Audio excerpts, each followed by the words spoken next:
couple who was struggling to figure out which celebrant to book was asking me, how am I better than other celebrants? How am I different? And I don't know. I don't see other celebrants. I only go to my weddings. But I did come up with 13 reasons. Not that that's 13. But I came up with 13 reasons why you shouldn't book me.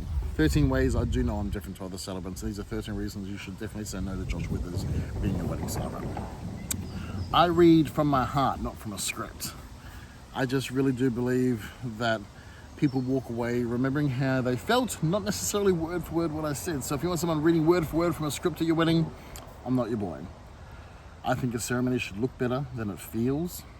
I've been known to rearrange, only slightly, but it just rearranges ceremony so maybe the couple are slightly closer, not too close.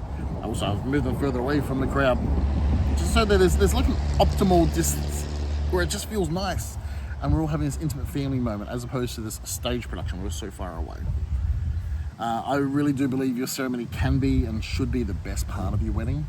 So if you don't believe that, that's okay. If you've got a bigger plan for the reception or something, cool. I just think the ceremony should be the biggest, best part.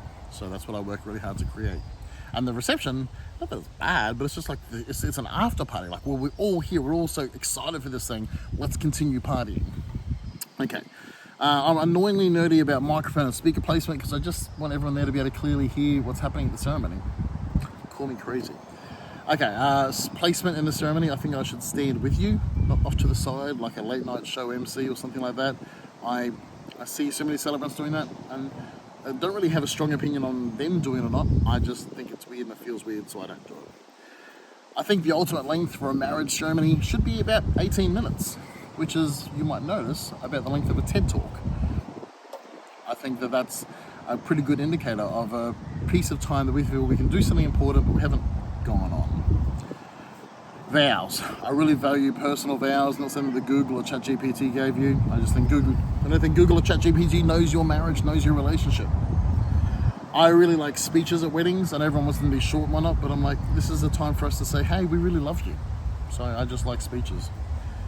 I don't like readings, and it's not necessarily about readings, but we have this thing where we have to shove more stuff in the wedding, and I feel like people approach weddings as if they're like a pig we're putting lipstick on, and you don't have to put lipstick on this pig. This is a beautiful pig making bacon and pork, but I feel like people approach weddings like a Turducken. We got to keep on shoving stuff in, and you don't have to keep on shoving stuff in. It is beautiful. The fact you two are getting married is beautiful and good, and we're excited for you. Okay, I'm expensive, and I don't say that as some kind of pride point, like I'm so expensive. But here's the thing: a lot of wedding creatives do weddings as a side hustle. They do it as this weekend thing, and I think that you and your wedding deserve more than that. So I've made this my full-time profession. And me being a celebrant puts food on my family's plate, and it puts a roof over our head. It means that I'm turning for your wedding. I'm not double booking. I'm not forgetting about your wedding. I should know how to use my gear. I've got really good gear. Second last one. I don't like wedding rehearsals. I've never attended a wedding rehearsal that I think made a wedding better. Soz. And finally, I think a good marriage ceremony is jam-packed with smiles and laughter. So if you're after a formal wedding ceremony, I'm not your boy.